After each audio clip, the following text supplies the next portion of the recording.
আসসালামু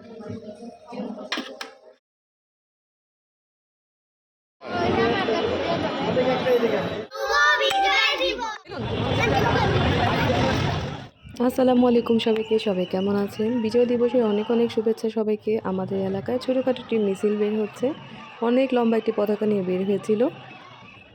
আর এখানে যেহেতু বিজয় দিবস, তো এই জন্য একটু ভালো মন্দ রান্না করছে আম্মু, মোরগ পোলাও রান্না করবে।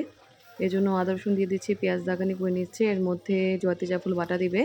মোরগ পোলাওর মধ্যে আম্মু জয়তি জাফল বাটা, আদা রসুন, বাদাম বাটা আর দুধ ইউজ করে, আর মালাই থাকলে তো আরও ভালো হয়। তো এগুলো সব কিছু দেওয়া হবে। তো আমি বিস্তারিত আর দেখাবো না, জাস্ট একটু একটু ক্লিপ নেব।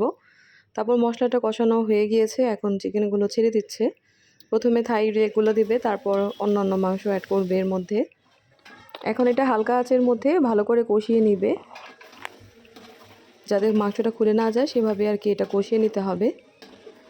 আর এখানে কিন্তু এই যে অলরেডি বাদাম, দুধ, মালাই সব কিছু পড়েছে। এখন কষানো হয়ে গিয়েছে, তারপর পোলাও রান্না করবে। পোলাওয়ের জন্য আম্মু পানি দিয়ে দিয়েছে, গরম মশলা দিয়ে দিয়েছে। এখন চালটা ধুয়ে নিচ্ছে।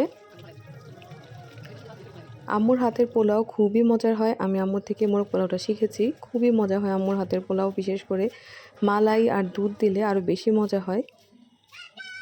এখন চালগুলো দিয়ে দিচ্ছে, তারপর যখন দমে চলে আসবে তখন মুরগিগুলো দিয়ে তারপর নাড়াচাড়া করে দমে দিয়ে দিবে।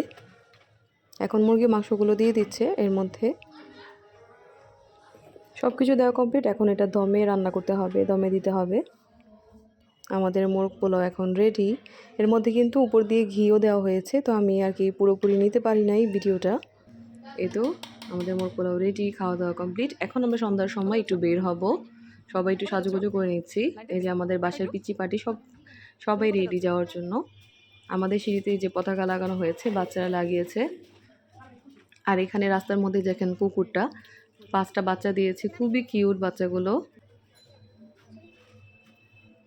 তো আমরা চলে আসলাম রিক্সা করে মতিঝিলের মধ্যে লাইটিং দেখতে নিয়ে আসলাম বাচ্চাদের। লাইটিংগুলো খুবই ভালো লাগে দেখতে, বাচ্চাদের নিয়ে আর কোথায় যাব, এই জন্য সামনাসামনি এই মতিঝিলটাই সামনে ছিল। তো রিক্সা রিজার্ভ করে আমরা চলে এসেছি এখানে। জমজমাট, সবাই এসেছে এখানে লাইটিং দেখতে, ছবি তুলতে। আর বাচ্চারা যে বেলুনগুলো দেখছিল, বেলুনগুলো খুবই ভালো লাগছিল দেখতে। মনে হয় সব মানুষ চলে এসেছে মতিঝিলেই এই লাইটিংগুলো দেখার জন্য। আর শাপলা চত্বরটাও খুব সুন্দর করে সাজানো হয়েছে। আর এই যে আমাদের বাচ্চাগুলো বেলুন নেওয়ার জন্য অনেক অস্থির, এখন বেলুন কিনবে। এখন আমরা চলে আসলাম বকের সামনে, এখানেও আরও সুন্দর করে বিল্ডিংগুলো সাজানো, ব্যাংকগুলো সাজানো রয়েছে। আর এখানে ফুচকা খাওয়াবো, এখানে মেলার মতো একটু বসেছে ফুচকা, তারপর হাবিজাবি নিয়ে বসে। তারপর চলে আসলাম সুপারে। সুপারে গিয়ে আমরা একটু হালকা পাতলা খাওয়া দাওয়া করে তারপর চা খেয়েছি। সুপারে গেলে তো চাটা মাস্ট খেতেই হবে। তারপর আমরা বাসায় ফিরে আসলাম। আর বাচ্চাদের দিক দিয়ে অনেক হ্যাপি। তো আজকের ব্লগ এই পর্যন্তই, সবাই ভালো থাকবেন, আল্লাহ হাফেজ।